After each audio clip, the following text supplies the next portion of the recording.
अस्सलाम वालेकुम नाज़रीन, मैं अमीन राजा वहाँ तुसी वेख रहे हो पीसफुल पाकिस्तान। रिसेंटली एक दिन पहले गवर्नमेंट ने पेट्रोल 12 रुपए डायरैक्ट महंगा किया है तो मेरा ख्याल सब तो ज़्यादा असर इन्होंने गरीब लोगों पर पैंदा है पेट्रोल महंगा होने का। तो अज रिक्शा ड्राइवर ने जिन्हें पेट्रोल पवाना है तो गड्डी चलनी है तो काम चलना है। इन्हों को पुछने कि इन्होंने कैसा लग रहा है पेट्रोल महंगा होने तो बाद इन्होंने तब्दीली का कैसा मज़ा आ रहा है। अच्छा दसो कि तब्दीली का मज़ा आ रहा है कि नहीं आ रहा। बहुत मज़ा आ रहा तब्दीली ने तो भैन लकीरां कढ़ातियां मतलब इधर किस किस्म दी लकीरां कढ़ाती। मैं कहना बस हुण इकट्ठे करी जाओ तो बस देई जाओ सही जाओ जिन्ने कमाने ने लोगों को दे जाओ उन्हें लोगों दे दिओ। कोई सेविंग नहीं कोई कुछ नहीं कुछ भी नहीं जुत्ती भी नहीं लैन जोगी होंदी भाई। अच्छा आ जो हुण 12 रुपये इकट्ठा पेट्रोल वधिया है अगे 2-3 रुपये वधदा तो लोग चीका मारते सड़कों पर आ जाते ये 12 रुपये वधिया कोई सड़कों नहीं है की वजह। ਅਸੀਂ 10 रुपए ਵਧਾਤੇ ना ਅਸੀਂ ਤਾਂ ਨਹੀਂ ਆਏ है ਅਸੀਂ 10 रुपए पर सवारी ਵਧਾਤੀ ਵਧਾਤੀ ਤੁਸੀਂ ਹਾਂ ਤਾਂ ਨਹੀਂ ਅਸੀਂ ਤਾਂ ਨਹੀਂ ਆਏ। ਇਹ ਭਾਈ ਨੇ ਸੱਚ ਬੋਲਿਆ ਉਹ ਆਂਦਾ ਸੀ ਪਰ ਸਵਾਰੀ 10 रुपये ਵਧਾਤੀ ਇਹ ਕਿ ਤੁਹਾਡੀ ਦਿਹਾੜੀ ਤੇ ਜ਼ਿਆਦਾ ਲੱਗ ਰਹੀ ਫਿਰ। ਹਾਂ ਇਹ ਬੰਦਾ ਸੱਚਾ ਹੈ ਵੀ ਬਾਕੀ ਹੁਣ ਤਬਦੀਲੀ ਜਿਹੜੀ ਪੂਰੇ ਪਾਕਿਸਤਾਨ ਚ ਇਸ ਟਾਈਮ ਆਈ ਹੈ। ਤਬਦੀਲੀ ਵੈਸੇ ਅਗਰ ਜਨਰਲੀ ਧੋਕੇ ਤੇ ਵੇਖੀਏ ਨਾ ਤੇ ਉਹ ਸਹੀ ਕਰ ਜਨਰਲ ਸਾਈਡ ਤੇ ਪਹਿਲੇ ਸੀ ਮਿਲੀ ਜੁਲੀ हुकूमत वो अपना ही बस बनाओ तो अपना ही मुल्क का सवारो। ए साढ़े आने वाले 10 साल तो बाद ना कोई सानू यदि पता चलेगा कि इन्हें कुछ साढ़े वास्ते अक़वाम मुत्तहिदा विच दुनियादारी पाकिस्तानी का एक स्टेटस बनाने वास्ते लास्ट टाइम जिवें असीं 1995 च सां अज तो 25 साल पहले कि साढ़े रुपये की वैल्यू हैगी सी हुण ते कुछ भी नहीं डिग्गिया चोर हुकूमतां ने असीं पीपल पार्टी PTI दे नाल ही हां। तुसीं नाल हो लो जी PTI दा खास बंदा उन्होंने कहा ओके। खान भाई क्या हाल है। अल्हम्दुलिल्लाह आप सुनाएं। खान भाई तब्दीली का कैसा मजा आ रहा है तुमको। तब्दीली तो चाहिए नहीं जो तब्दीली आ रही है हम सबको पता है कैसी तब्दीली है। ये कुछ ज्यादा तब्दीली नहीं आ गई। बहुत ज़्यादा तब्दीली है वो क्या उन्होंने कहा था ना कि मैं सबको रुलाऊंगा अभी सबको रुला रहे हैं। उसने कहा था कि मैं नून लीग वाले सबको रुलाऊंगा तो अभी उसने समझ लिया कि हम सभी नून लीग वाले हैं। हाँ हाँ अभी सबको नून लीग वाला समझा हुआ है सबको रुला रहे हैं हमें भी आपको भी सबको एक डगर पे भी लेके जा रहे हैं। वैसे यार आपका बरादरी भाई है यार वो भी पठान है आपको। पठान तो है हम ये नहीं कहते कि पठान नहीं है अभी वो काम जो कर रहे हैं वो सही काम नहीं है ना। भाई ਅਸੀਂ ਤੇ ਕਿਰਾਇਆ ਨਹੀਂ ਵਧਾਇਆ ਪੈਟਰੋਲ ਮਹਿੰਗਾ ਹੋ ਗਿਆ ਸਵਾਰੀ ਕਿਰਾਇਆ ਨਹੀਂ ਦਿੰਦੀ ਜੇ ज़्यादा मंगते हो तो ਜੇ ਅਸੀਂ 10-5 ਵੱਧ ਮੰਗੀਏ ਸਵਾਰੀ ਕਿਰਾਇਆ ਨਹੀਂ ਦਿੰਦੀ। अच्छा अभी तब्दीली का कोई मज़ा आ रहा है ਤੁਹਾਨੂੰ कि नहीं।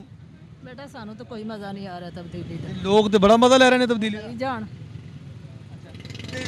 की कमेंट करोगे ਤੁਸੀਂ इमरान खान साहब के बारे। ਅਸੀਂ ਤੇ ਇਹ ਕਹਾਂਗੇ ਜਿਹੜਾ ਜੇ ਕੋਈ ਚੰਗਾ ਮੰਨਦਾ ਇਹਨੇ ਤੇ ਮਹਿੰਗਾਈ ਦੇ ਆ ਕੇ ਤੇ ਗਰੀਬਾਂ ਸਾਡੇ ਸਾਰੇ ਗਰੀਬਾਂ ਦੇ ਤੇ ਬੇੜਾ ਕਰ ਘਰ ਛੱਡਿਆ ਅਸ।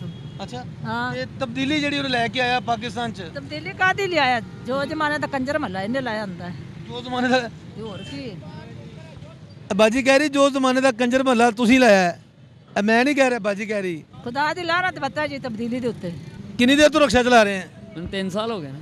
3 ਸਾਲ ਹੋ ਗਏ ਨੇ ਤੇ ਜਿਵੇਂ ਇਸ ਟਾਈਮ ਜੋ ਪੈਟਰੋਲ ਦੇ ਰੇਟ ਚੱਲਦੇ ਪਏ ਨੇ ਪਹਿਲੇ ਵੀ ਕਦੀ ਇਹਨੇ ਖਜਲ ਹੋਈ ਸੀ ਕਿ ਨਹੀਂ। ਨਹੀਂ ਕਦੀ ਨਹੀਂ ਸੀ ਹੋਏ ਹੁਣ ਹੀ ਹੋ ਰਹੇ ਹੋ। ਹੁਣ ਹੀ ਹੋ ਰਹੇ ਤੇ ਆ ਜਿਹੜੀ ਹੁਣ 12 ਰੁਪਏ ਲੀਟਰ ਪੈਟਰੋਲ ਵਧਿਆ ਇਸ ਤੋਂ ਬਾਅਦ ਤੁਹਾਡੇ ਕਿਰਾਇਆ ਕਰੋਏ ਤੇ ਕੋਈ ਫਰਕ ਪਿਆ ਕੋਈ ਨਹੀਂ। ਕੋਨੇ ਜੀ ਜਿਹਨੂੰ ਨਾ ਲਈਏ ਉਹ ਬੰਦਾ ਕਹਿੰਦਾ ਵਾ ਕਿ ਜੀ ਕੀ ਕਰੀਏ ਪੈਟਰੋਲ ਉਹਨਾਂ ਨੇ ਮਹਿੰਗਾ ਕੀਤਾ ਅਸੀਂ ਤਾਂ ਨਹੀਂ ਕੀਤਾ 10-5 ਦੀ ਗੱਲ ਕੋਈ ਨਹੀਂ ਹੁੰਦੀ ਹੈ ਪਰ ਸਵਾਰੀ ਨੂੰ ਸੋਚਣਾ ਚਾਹੀਦਾ ਕਿ ਉਹਨਾਂ ਵਾਸਤੇ ਬਾਹਰ ਨਿਕਲੀਦਾ ਵਾ ਅੱਛਾ ਪਰ ਉਹ ਸਾਹਸ ਨਹੀਂ ਕਰਦੇ ਬਾਕੀ ਵਜ਼ੀਰ ਆਜ਼ਮ ਨੂੰ ਕੀ ਕਹਿ ਸਕਨੇ ਆ ਉਹਨਾਂ ਦਾ ਅੱਲਾ ਹੀ ਕਹਿ ਦੇ ਕੁਝ ਵਜ਼ੀਰ ਆਜ਼ਮ ਨੂੰ ਅਸੀਂ ਕੀ ਕਹਿਣਾ ਵਾ ਵੀਰੇ ਤਬਦੀਲੀ ਨੂੰ ਕੁਝ ਕਹਿ ਦੇ। ਉਹ ਤਬਦੀਲੀ ਤਾਂ ਉਹਨੇ ਬੇੜਾ ਕਰ ਕੀ ਕਰਕੇ ਰਾਤਾ ਤਬਦੀਲੀ ਨੇ ਯਾਰ ਤਬਦੀਲੀ ਨੇ ਬੇੜਾ ਕਰ ਕੀ ਕਰ ਗਿਆ ਬਿਲਕੁਲ ਹੀ ਬੇੜਾ ਕਰ ਕਰਕੇ ਮੈਂ ਨਹੀਂ ਕਹਿ ਰਿਹਾ ਭਾਈ ਕਹਿ ਰਿਹਾ।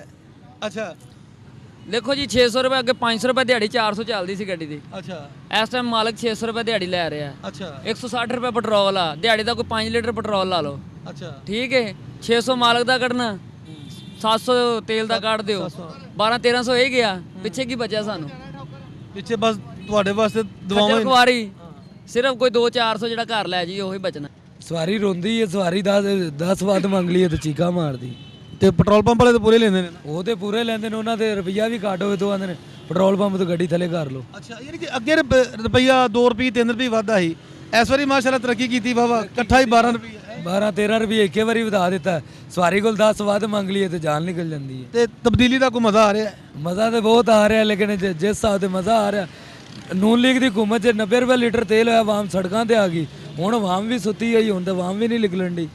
ਆਵਾਮ ਨੂੰ ਰੋਟੀ ਦੀ ਆਟਾ ਨਹੀਂ ਪੂਰਾ ਹੋ ਰਿਹਾ, ਘਿਓ ਨਹੀਂ ਪੂਰਾ ਹੋ ਰਿਹਾ, ਕੋਈ ਸੜਕਾਂ ਤੇ ਕੌਣ ਆਵੇ? ਖਾਲੀ ਇੱਕ ਪੈਟਰੋਲ ਵਧੇ ਤੇ ਚਲੋ ਸਮਝ ਚ ਆਂਦਾ ਹਰ ਚੀਜ਼, ਰਕਸ਼ੇ ਦਾ ਸਪੇਅਰ ਪਾਰਟ, ਆਟਾ ਖਾਣਾ ਪੀਣਾ ਜਿਹੜਾ ਵੀ ਚੀਜ਼, ਸਾਰਿਆਂ ਦੀ ਮਹਿੰਗਾਈ ਵਧਾਈ। ਉਹ ਤਾਂ ਭਾਈ ਇਮਰਾਨ ਖਾਨ ਨੇ ਤੁਹਾਨੂੰ ਪਹਿਲੇ ਦੱਸਦਾ ਹੈ ਕਿ ਜਦੋਂ ਪੈਟਰੋਲ ਵੱਧਦਾ ਹਰ ਸ਼ੈ ਵੱਧਦੀ। ਉਹਨੇ ਕਿਹਾ ਜੀ ਗਰੀਬ ਰਹਿਣ ਨਹੀਂ ਦੇਣਾ, ਗਰੀਬ ਐਵੇਂ ਹੀ ਮਰ ਜਾਣਾ। ਅੱਲਾ ਖੈਰ ਕੀਤੇ ਇਨਸ਼ਾਅੱਲਾ। ਅਸਲਾਮ ਵਾਲੇਕੁਮ ਜੀ। ਵਾਲੇकुम सलाम। ਤਬਦੀਲੀ ਦਾ ਮਜ਼ਾ ਆ ਰਿਹਾ ਹੈ? बहुत ज़्यादा आ रहा है जी। ਕਿੰਨਾ ਕੁ ਆ ਰਿਹਾ ਜ਼ਰਾ? मैं कहना हदो सोच के बाद। ਇਹ ਕਿ ਤਬਦੀਲੀ ਸਾਂਭੀ ਨਹੀਂ ਜਾ ਰਹੀ। हाँ जी ਇਹ ਜਿਹੜਾ ਪੈਟਰੋਲ ਮਹਿੰਗਾ ਹੋਇਆ ਹੈ, हाँ जी। ਉਹਦੇ ਨਾਲ ਕੀ ਅਸਰ ਪਿਆ ਤੁਹਾਡੇ ਤੇ? असर साढ़ा गरीबां दे असर पैंदा, होर किहदे असर पैंदा जी? ਯਾਰ ਤੁਸੀਂ ਸਵਾਰੀ ਕੋਈ ਪੈਸੇ ਨਹੀਂ ਵੱਧ ਲੈ ਰਹੇ? नहीं सवारी अगला किराया भी नहीं पूरा दे रही। ਅੱਛਾ, हाँ जी। ਅਗਲਾ ਵੀ ਨਹੀਂ ਪੂਰਾ ਦੇ ਰਹੀ।